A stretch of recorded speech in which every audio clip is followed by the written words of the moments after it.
Ontem foi um dia, para mim, um dia desorganizado. Foi uma bagunça meu dia de ontem.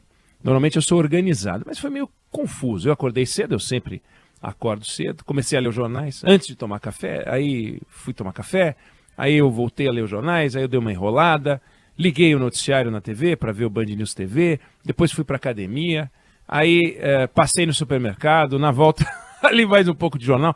Foi uma coisa meio confusa, mas, ou seja, uma certa desordem.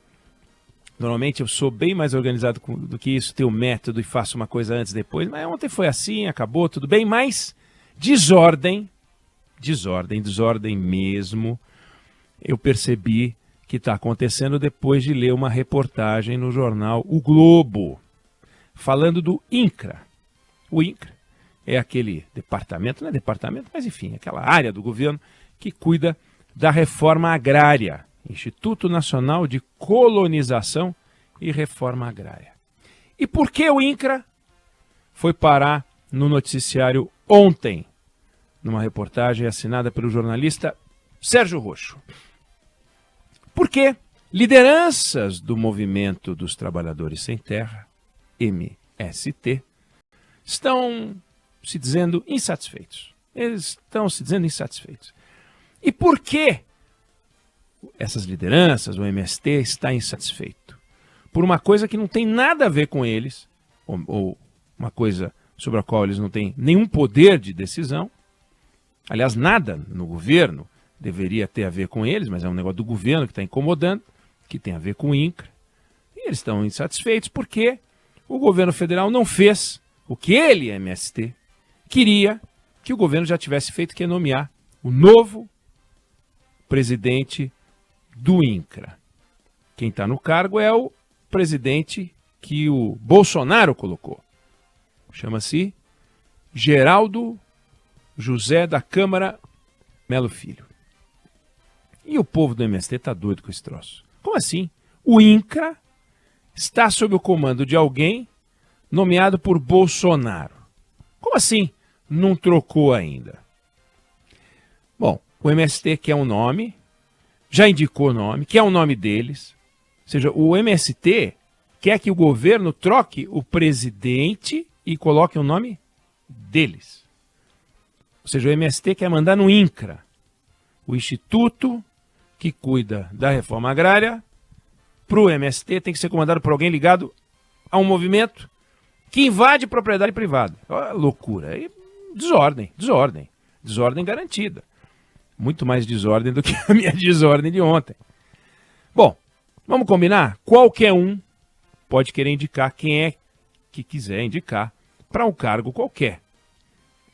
A gente tem visto um monte de indicação para tudo que é lado.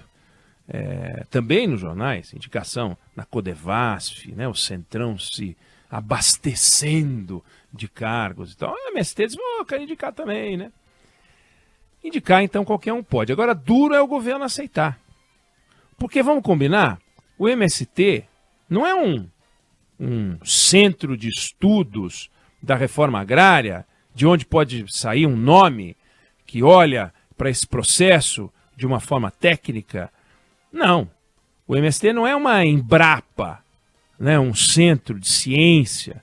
O MST é um movimento que prega e pratica a invasão de terra, a invasão de propriedade privada. Então, como assim um movimento desses pode indicar alguém para o INCRA? Esquisito. É bagunça. Mas o plano do MST não para por aí. Quer dizer, o MST ele quer ir além. A reportagem mostra isso porque o MST está fazendo mais do que querer trocar o presidente do INCRA. Mais do que querer indicar o presidente do INCRA. A reportagem entrevistou um coordenador do MST, João Paulo Rodrigues, e o plano do MST, contado na reportagem, é promover invasões.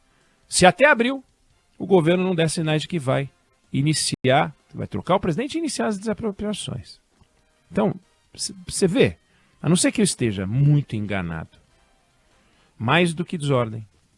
O que a gente está vendo na reportagem é que trata-se de um caso de chantagem, de ameaça feito pelo MST. Como assim? O MST diz que vai invadir propriedade, que não pode, é ilegal fazer isso. Se o governo não indicar para o INCRA um novo presidente ligado ao MST e começar a desapropriação. Tem que começar a desapropriação. Por quê? Porque o MST quer. Alô, alô, ministro da Justiça Flávio Dino. Alô, alô, Flávio Dino. Cadê você? Flávio Dino ficou revoltado com razão, o Brasil inteiro ficou contra um crime praticado por partidários, devotos, seguidores da direita. No dia 8 de janeiro, ele ficou indignado, e o Brasil inteiro ficou, com o descontrole de Brasília, que terminou com a depredação de prédios, Congresso Nacional, Palácio do Planalto, Supremo Tribunal Federal. E foi um descontrole aquilo. Os marginais chegaram, invadiram, destruíram o que eles quiseram destruir, porque não tinha controle nenhum, porque não tinha polícia. Agora vem cá. Nós estamos diante de uma ameaça de cometimento de crime por uma organização do campo político da esquerda, do campo político do Flávio Dino. E como o crime não pode ser mais crime ou menos crime porque ele é cometido pela direita ou pela esquerda, que tal Flávio Dino mandar investigar isso? Até porque dá tempo agora, né? Dá tempo. O MST está falando em começar a invadir propriedade privada a partir de abril, é o que diz a reportagem. Quer dizer, nós vamos pegar a reportagem e ignorar o que ela diz? Tem entrevista com o coordenador do MST. Flávio Dino não vai fazer nada? A gente tem que olhar as coisas com calma, mas nós não podemos simplesmente achar que tudo bem um movimento dizer vou começar a invadir propriedade privada. Como assim? O MST não é mais o mesmo. Aliás, não é sombra do que já foi um dia, quando ele era alimentado por financiamento do setor público, quando fechava convênios, quando recebia dinheiro de entidades, ONGs. Depois que o governo PT saiu, a fonte secou, mas a gente tem que ficar atento, a sociedade tem que ficar atenta, não é assim. Não importa quantas propriedades eles invadiram e quantas eles podem invadir, mas a simples ameaça tem que ser investigada. Esse João Paulo Rodrigues, do MST, que deu a entrevista para o Globo, ele integrou a campanha do presidente Lula. Ele era coordenador da campanha de Lula e agora está fazendo isso. Nas entrevistas que ele dá, ele deixa claro como ele enxerga o mundo. Meses atrás ele deu uma entrevista para um blog simpático ao MST e ele disse que o MST vai para a briga com o agronegócio. O agronegócio, para eles, é quem pega o grão e exporta, e ele diz, eles não têm paciência para industrializar as coisas aqui. Nós não queremos prosa com o setor exportador. O setor exportador também não quer prosa com o MST. Até aí tudo bem. O agronegócio, que ele critica, que ele condena, o agronegócio exportador, é um caso de sucesso. O Brasil é o quarto maior produtor de grãos do mundo, o segundo maior exportador. Na soja, maior produtor, maior exportador, 50% do comércio mundial. Esse ano, pelos cálculos, o Brasil deve superar a Índia e se tornar o terceiro maior produtor mundial de grãos. Isso é recorde na balança comercial, recorde de produção, aumento expressivo de produtividade. Ou seja, a gente está tirando mais grãos de uma mesma área. Sucesso, sucesso, sucesso. Fracasso no campo, sabe de onde vem? Da reforma agrária. O fracasso do campo vem justamente da reforma agrária. Tem um caso ou outro bacana, tem exemplos em que a propriedade, até pelo espírito associativo, no Rio Grande do Sul, por exemplo, funcionou. Tem outros exemplos bacanas, mas, de uma forma geral, e aqui vale a pena citar um artigo assinado por um dos maiores especialistas em temas agrários do Brasil, que é o Chico Graziano. Ele lembra que o Brasil realizou a maior reforma agrária do mundo e também a pior. Mais de 9 mil assentamentos Mais de 1 milhão de pessoas, de famílias. Aí quando você pega a área usada para a reforma agrária, a gente está falando em quase 90 milhões de hectares. 87, 88 milhões de hectares. É muita coisa. Para a gente ter uma ideia, a área cultivada do país, a área onde o agronegócio faz sucesso, a área de onde a gente tira a maior produção e exportação de soja do mundo, a área de onde a gente tira a terceira maior produção de grãos do mundo, tem pouco mais de 75 milhões de hectares. Ou seja, a área distribuída pela reforma agrária é maior do que toda a área ocupada pela agricultura brasileira. Olha isso. Tem mais área que foi alvo de reforma agrária do que a área usada pelo agronegócio. Esse que o coordenador João Paulo Rodrigues do MST condena. Eles têm 90 milhões de hectares, o agronegócio tem 75, ele fala mal do 75 tendo 90. Quer dizer, os 90 não são do MST, mas o princípio, ou seja, qual é a conclusão que a gente chega? Que o resultado da nossa reforma agrária é lamentável. Porque, tirando as exceções de sempre, exemplos que eu acabei de dizer, os assentamentos produzem pouco e oferecem uma péssima qualidade de vida. Então, não funcionou, não está funcionando.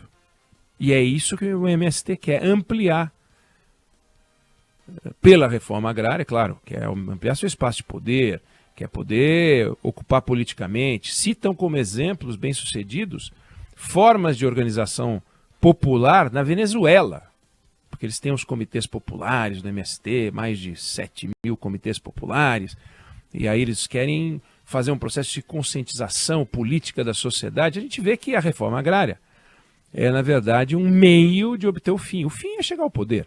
E eles não acham que chegaram ao poder com o Lula. O Lula é mais perto deles, e aí querem ocupar espaços. Começa pelo MST, mas é só, perdão, pelo INCRA, mas é só um meio. Então, o INCRA, a partir de agora, tem que começar a olhar. Quer dizer, vai continuar a fazer reforma agrária para inchar ainda mais um segmento que produz pouco? Coisas que devem ser discutidas com maturidade. A ideia de que existem muitos sem terra, o que é um sem terra? É alguém que não tem terra ou é alguém que já foi agricultor, comprovadamente agricultor, e que hoje não tem terra?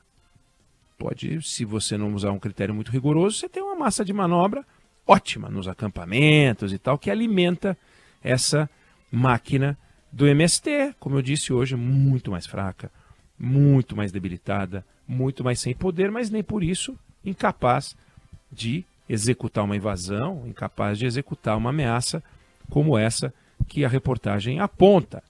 Então, se o INCRA quiser fazer alguma coisa útil, do ponto de vista social, do ponto de vista econômico para o Brasil, e não útil do ponto de vista político, né, para os defensores da invasão de terra, para o MST, ele tem que começar a pegar o seguinte: olha, título definitivo nos assentamentos. E o Chico Graziano lembra, transformar o ex-sem terra em agricultor. Agora o senhor é agricultor. Então, o senhor é agricultor, agora o senhor vai ser tratado como produtor rural. Igual os outros produtores rurais, menores, maiores, produtor rural. Tem que ter todos os benefícios, todas as oportunidades que todos têm, mas não mais do que isso. Já tem a propriedade, está lá, propriedade privada. E a deles também não pode ser invadida, como as outras não podem ser invadidas. Não existem dois tipos de propriedade privada. Então, um trabalho que eles passam a executar como agricultores sem tutela do Estado. Então, é importante ficar a mensagem aqui. O Brasil não pode ser um espaço de patrocínio da baderna e da desordem. O Brasil tem que ser o lugar onde as coisas funcionam de maneira ordeira. E maneira ordeira é segundo a lei, segundo a Constituição. A propriedade privada está garantida pela Constituição. Qualquer tentativa contrária é infringir a lei. E aí poder judiciário em cima. Polícia. Essa é a questão. Não é, mas isso é um problema social. É um problema social. Se é para resolver um problema social, o fórum adequado é o Congresso Nacional, são discussões com o Poder Executivo, não é indo invadir uma propriedade privada, porque isso não pode. Eu não sei se você concorda comigo, eu não sei se você discorda de mim, mas esse é meu ponto de vista sobre o tema.